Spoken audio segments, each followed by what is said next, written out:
Hello, welcome to Today in History. My name is Sotonye Efyesimama.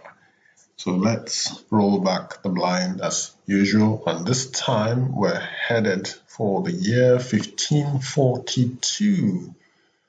His name, as you can see here, is Juan Rodríguez Cabrillo. He was the one who discovered, in quote, California. Okay, you can see from this postage stamp it says Explorer of California 1542. So he is the first European to set foot, well, officially in California. He was an explorer, as you can tell from this picture.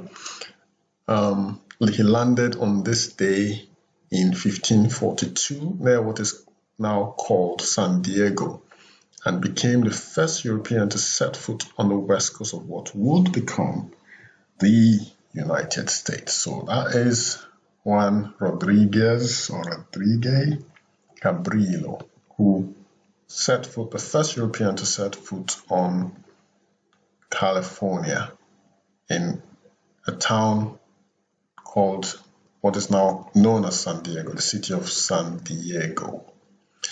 So let's move to the year 1781. We're still in the United States.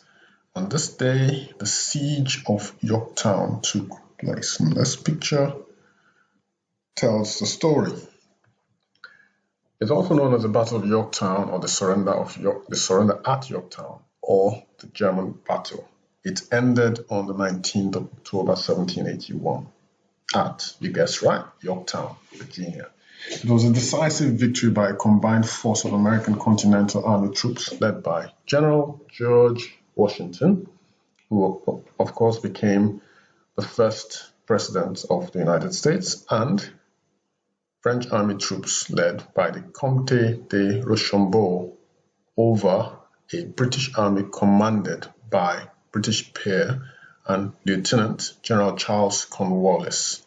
The culmination of the Yorktown campaign, the siege, proved to be the last major land battle of the American Revolutionary War in the North American region, as the surrender by Cornwallis and the capture of both him and his army prompted the British government to negotiate an end to the conflicts. Interesting. The battle boosted faltering American morale and revived French enthusiasm for the war, as well as undermining popular support for the conflict in Great Britain.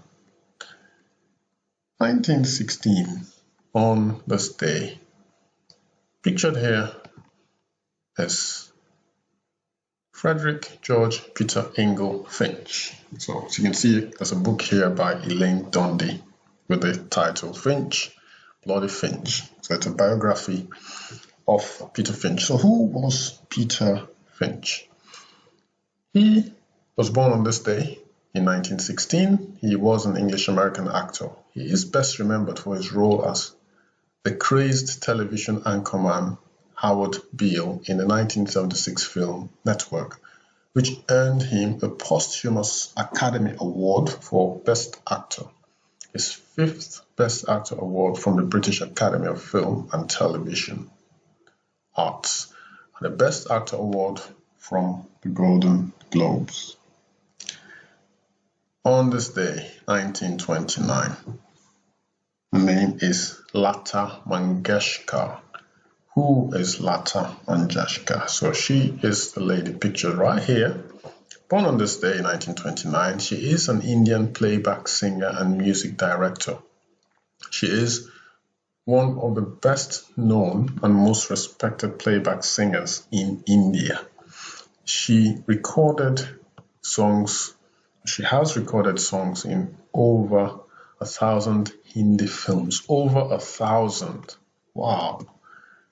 And has sung songs in over 36 regional Indian languages and foreign languages, though primarily in Marathi, Hindi, Bengali, and Assamese. So that's Lata Mangeshkar, who was born on this day in 1929.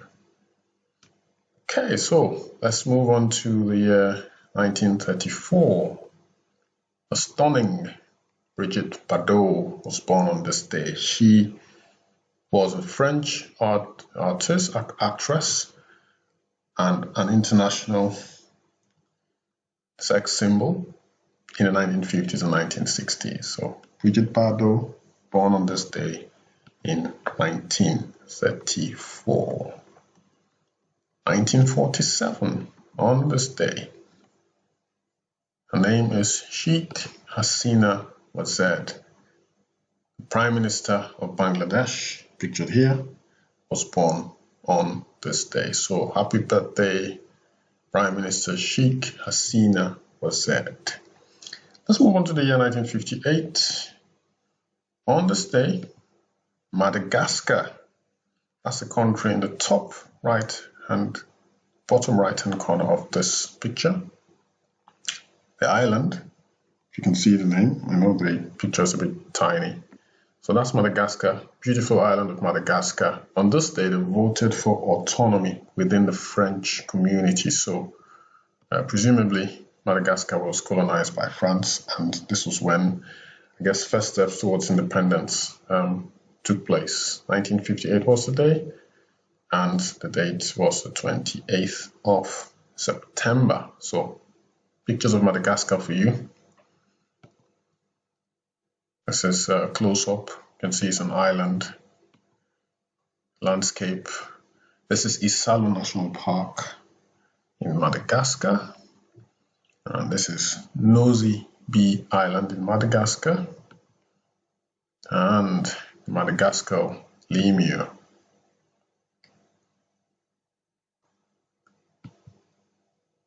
It's a beach. I'm going to go back to this picture. Looks like a rice paddy. Not quite sure, but it does look like a rice paddy. Anyway, so the beach here, the lemur again. So it's a village, beautiful island. Lemurs again, lemur, a beach. So it's an absolutely beautiful country. I mean, and then this is what I was looking forward to, which makes Madagascar unique. This is called Baobab Avenue. So it's an avenue of baobab trees. So these unique trees that you see here are called baobab trees. Okay, so let's move on to 2003. I featured this lady a couple of times at least. So go check her out. Althea Gibson, tennis player, the first African American to win singles at the French Open, which she did in 1956. Wimbledon she did in 1957 to 58, and the US Open from 1957 to 58 as well. Unfortunately, we lost Althea Gibson, the beautiful, talented Althea Gibson, died on this day in 2003. 2008, 5 years later, to the day, Falcon 1 rocket, pictured here, was successfully launched by SpaceX. SpaceX is owned by Elon Musk. I'm sure he needs no introduction. So it became the first privately owned company to send a liquid-fueled rocket into orbit. So that happened on this day in 2003. 2016, on this day. So what happened on this day? So on this day in 2016, Shimon Peres, Polish-born Israeli statesman who served as prime minister from 1984 to 1986 and from 1995 to 1996, and president from 2007 to 2014 of Israel, of course. He also shared the Nobel Prize for Peace in 1994 for helping to negotiate the Oslo Accords, the historic Israeli-PLO peace agreement of 1993, died in Ramat Gan. So that's Israeli Prime Minister, late Israeli Prime Minister Shimon Peres, who died on this day in 2016. So hearts go out to the people of Israel today. That's remember the beloved President Shimon Peres. On that note, folks, we'll end Today in History. My name again is Sotoni Efiesimama. If you like this video, give me a thumbs up. That would encourage me to make more videos. And also subscribe by clicking on the notification bell so that you receive updates of my video uploads. Also, share this video with your family and friends. People who are interested in history, what happened today in history, perhaps it's their birthday, share the video with them. I'm sure that's going to cheer them up. All right, guys, take care, and I hope to see you tomorrow for another edition of Today in History. Thanks for watching. See you tomorrow. Stay safe. Bye-bye.